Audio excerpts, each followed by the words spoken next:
Avant de voir certains éléments, il faut quand même comprendre une chose. J'aimerais pouvoir vous donner la stratégie ultime de prise de profit, l'optimisation parfaite pour que vous sortiez tous au moment le plus haut en dégageant le plus d'argent possible. Le problème, c'est que cette stratégie, elle n'existe pas. Il y a tellement de facteurs à prendre en compte. Mon niveau de risque n'est pas le même que le vôtre, ma vie n'est pas la même, je n'ai pas les mêmes objectifs, mon bag n'est pas le même que le vôtre, on n'a pas tous le même capital, et il y a tellement d'approches possibles. Il y en a qui vont dire, ok, dès que le marché des cryptos prend 100 millions de capitalisation, je prends 10% de profit, et je continue de faire ça. 10%, 10%, 10%. Il y a ceux qui vont dire, dès que mon altcoin prend 50%, je prends 20% de profit. Ceux qui vont sortir seulement s'ils sont en x2. Bref, il y a trop de variables pour qu'il y ait une seule stratégie. Par contre, il y a des vérités universelles qu'il va falloir absolument prendre en compte. En ce moment, je suis en train de préparer un semi-marathon. J'aimerais le faire sous 1h40. Donc, je m'entraîne et je fais la préparation pour faire ce temps-là, forcément. Quand je serai en plein dans la course et qu'à la moitié, je vais dire que je suis à 50 minutes, je vais me dire, ok, je suis pile dans le rythme, faut que je le garde.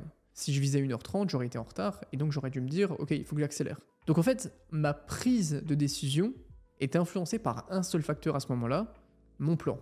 Si j'ai pas de plan, je vais courir à l'aveugle et au feeling. Ah ouais, c'est bien, là, je me sens bien, c'est bon, je peux accélérer. C'est risqué parce que si je me trompe, je craque dans 5 km et je détruis mon chrono. Pour la prise de profit, c'est exactement la même chose. Sans plan, t'arrives en bull run, en plein milieu de bull run, et tu fais juste au feeling. Je sais pas trop, j'ai quand même pris pas mal de gains là, mais il y a quand même beaucoup d'euphorie. En plus, je vais pas vendre maintenant, c'est une correction, ça va remonter. Allez, vas-y, je vends dans quelques semaines. Feeling et investissement, c'est le combo le plus néfaste possible. Le fait d'avoir un plan préétabli avant toute l'euphorie, le FOMO, la hype, etc., ça vous pose un cadre archi important. Parce que vous allez arriver dans une situation, et au lieu de la juger en fonction de la situation en elle-même, vous allez la juger en fonction de votre plan. Bon, ok, il y a une correction, j'aurais pu prendre plus de profit quand c'était vert, mais bon, je suis déjà au-dessus de ce que j'ai prévu dans mon plan. Allez, ok, je vends. Bravo, vous avez pris des profits, contrairement à 90% des autres. Comment établir son plan? Eh bien, en fonction de votre profil d'investisseur. Vous vous souvenez de la petite liste de questions que je vous ai donnée pour établir votre profil d'investisseur? Je l'ai un petit peu améliorée, vous pouvez la reprendre et refaire vite fait les questions. Vous allez avoir un numéro qui va vous aider à déterminer votre profil. Entre 0 et 7, vous êtes assez safe, conservateur. 7 à 10, vous prenez des risques. Plus de 10, vous êtes très à l'aise avec le risque. Votre plan de prise de profit doit absolument être corrélé avec votre profil d'investisseur. Un mec qui a 2 ne va pas viser un x20, ça n'aurait aucun sens. Pourquoi? Parce que c'est un investisseur safe, qui a donc un bag normalement corrélé, donc logiquement Bitcoin, Ether, des stablecoins, et bon courage pour venir choper un x20 sur Bitcoin, Ether pour ce cycle. Dites-vous, ok, je suis un 6, j'ai un profil assez safe, j'ai quelques altcoins à droite à gauche, je préfère conserver mon capital que de prendre trop de risques pour gagner plus. Mon objectif initial dans ce cycle, c'est de faire entre 50 et 70%. Je vais donc essayer de trouver la fenêtre pour sortir à 70%, mais si je la rate et que je descends à 50, c'est pas grave, c'est quand même dans mon plan. Soyez cohérent avec votre profil, si vous ne l'êtes pas, c'est que vous vous êtes fait attraper par l'euphorie du marché. Si vous avez posé un cadre propre avec les 2 étapes du haut, tout le reste va être beaucoup plus facile pour vous. Vous avez votre plan, vous avez votre profil, mais c'est pas ça qui va appuyer sur le bouton pour convertir en stablecoin. On y est dans le cœur du bull run, vous êtes avec votre souris et votre portefeuille. Qu'est-ce qu'on fait maintenant? Première notion, extrêmement simple, surtout réservée pour les profils d'investisseurs safe. Ceux parmi vous qui ciblent une target, du style, ok, je veux gagner 30% grâce à ce cycle. Il y a une notion qui je trouve ne revient jamais, mais qui est pourtant extrêmement importante, c'est que on s'en fout complètement de à quelle période du bull run on est. Si vous avez atteint votre target, prenez vos profits et cassez-vous. Peu importe c'est le début, ça vous change quoi? En général, ce sont les investisseurs moins expérimentés qui ciblent une target ou qui ont moins de temps à accorder, et c'est d'ailleurs une très bonne idée. Mais si vous avez fait vos 30% de profit, la période dans laquelle on est dans le bull run, vous en avez rien à foutre. Vous avez atteint votre cible.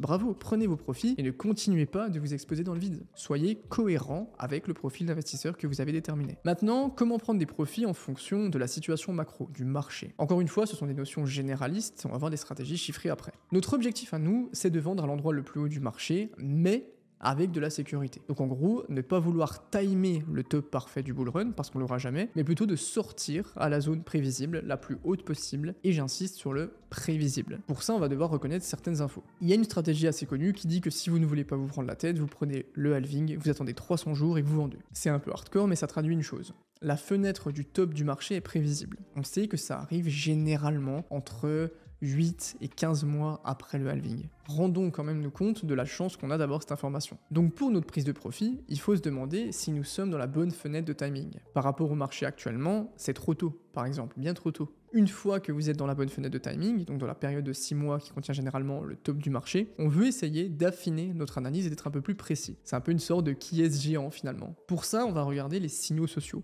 Le fear and greed est-il en extreme greed? Oui Ok, attention, danger. Est-ce que l'on parle des cryptos à la télé? Oui, danger. Le jour où TPMP a parlé des cryptos, ça a marqué le top local, les gars. Le jour même, c'est abusé cet indicateur. Est-ce que tout le monde vous parle des cryptos? Amis, famille, etc. En général, au moment où vous détectez ces signaux, vous avez environ un mois pour vendre proprement sans vous exposer à des problèmes de timing. En fait, ce que j'aime bien avec ces indicateurs, c'est qu'ils sont hyper faciles. Ils paraissent presque faux, ou presque un peu ces stratégies d'amateurs. Mais le truc, c'est qu'ils sont pourtant archi fiables. Donc tout le monde peut facilement les détecter, c'est beaucoup plus grand public et beaucoup plus simple que si je vous disais d'aller regarder si tout est suracheté, comment est le RSI, la moyenne mobile, etc. Si vous voyez en clignote rouge, c'est que c'est le moment de prendre des profits rapidement pour rester avec un coup d'avance sur tout le monde. Attention, c'est 100 fois plus facile à dire qu'à faire parce que cette période, tout est vert, tout le monde est content, tout le monde dit qu'on va aller à 300 000. Il y a aussi plein de nouveaux altcoins prometteurs qui arrivent et qui donnent envie. Rappelez-vous comment c'était quand on était à 73 000 il y a quelques semaines. Ça sera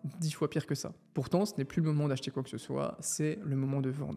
On a aussi un deuxième facteur à prendre en compte, la prise de profit en fonction de la situation micro. En gros, c'est pas parce qu'on n'est pas pendant la période de 1 mois de prise de profit que vous devez pas vendre un token en x10. Vous devez aussi savoir comment réagir. Encore une fois, tout dépend de votre profil, je vais quand même vous donner certaines stratégies intéressantes que vous pouvez utiliser. Si vous faites un x2, vous pouvez rembourser votre mise de départ pour vous exposer entre guillemets gratuitement.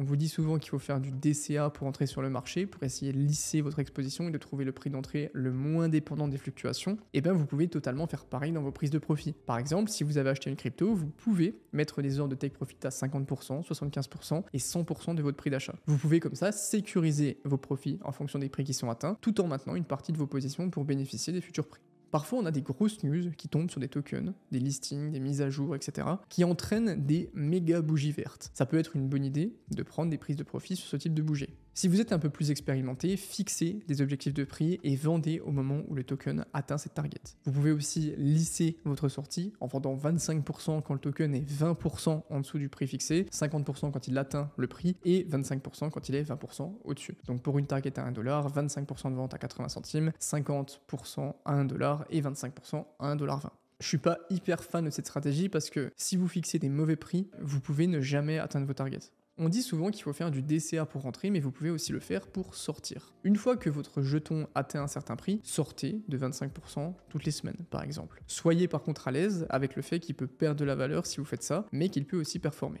Pour ne pas regretter une prise de profit, la technique ultime, c'est de laisser un petit moonbag, c'est-à-dire 10 à 15% de votre bag, que vous laissez exposer au marché au cas où le jeton continue de performer. Par contre, même chose, réfléchissez à des stratégies de sortie, sinon vous laissez juste de l'argent qui va finir par perdre de la valeur parce que vous n'avez pas fixé le plan. Toujours pareil. Et ça, c'est l'une des grosses erreurs qu'on rencontre même chez les gens qui ont d'expérience. C'est bien de mettre des moonbags, mais vendez vos moonbags un jour. Évidemment, vous pouvez piocher dans les stratégies qui vous intéressent pour créer la vôtre. Le mieux, c'est évidemment de combiner certaines stratégies micro et macro, de les faire corréler à votre profil d'investisseur, toujours, pour avoir une belle optimisation. Ok, on peut aussi se dire que faire de ces profits.